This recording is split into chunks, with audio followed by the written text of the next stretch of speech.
ભાઈ કે જ્યારે અત્રિ ઋષિ મહારાજના ઘરે ભગવાન દત્તાત્રેય ઉતર્યા અને સતી અનસુયાના બાળક બન્યા, બ્રહ્મા વિષ્ણુ મહેશ એટલે સતગુરુ નો આ મહિમા ઉજવાય.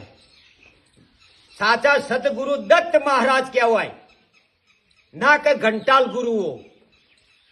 આજે તો દત્ત મહારાજ પ્રગટ્ય દિવસ, જન્મ દિવસ નહીં, પ્રગટ્ય દિવસ છે આજે. એટલે દરેક ગામડે ગામ કોઈ પાખંડી બાવાની પૂજા કરશો નહીં. કોઈ જે જગ્યા હારું મઠ લઈને બેઠા હોય અને મારો મારો કરતા હોય એ એમના બાપ દાદાની જાગીર નહીં. આજે હું કહેવા માંગુ છું દરેક સમાજને કે તે પાખંડીને ઓળખો. વગરનાથની જગ્યામાં વગરનાથનો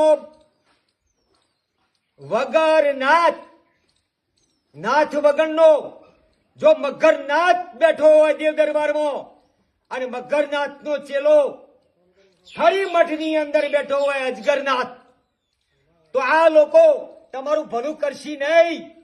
અને દરેક સમાજને મારી નમ્ર વિનંતી, બેમજીભાઈ ચૌધરી હોય, જયંતિભાઈ પત્રકાર હોય અને મારા સર્વ પત્રકારો હોય ભારતના, મારા ગુજરાતના પત્રકારો હોય, તો આ પ્રતાપગીરી મહારાજનો શબ્દ રેકોર્ડિંગ કરી કે નકલી સાધુઓને ઓળખો. પૂજા થાય પણ કોઈ એવો સાધુ હોય લંગોટ કા પક્કા, જીવન કા સચ્ચા, કોઈ નર નારી હોય બંકા, જેના ધર્મ ના વાગતા હોય ડંકા, ઓહી હોય ભગવાન કા બંદા, નહીતર બાકી ફંદા. એટલે આજે પૂનમ ઉજવો અને વંદન કરવા, તમારી માતા પિતાના વંદન કરો, તમારા ગુરુ મહારાજનું વંદન કરો. પણ ગુરુ કેવો હોય? ગુરુ વિશ્વામિત્ર, દુર્વાસા, પરશુરામ, દધીચી, અરે માર્કંડ ઋષિ જેવો હોવો જોઈએ ગુરુ. અને ગુરુ હોવો જોઈએ કેવો? નવનાથ, સપ્ત ઋષિ, 84 સિદ્ધો જેવો ગુરુ હોવો જોઈએ.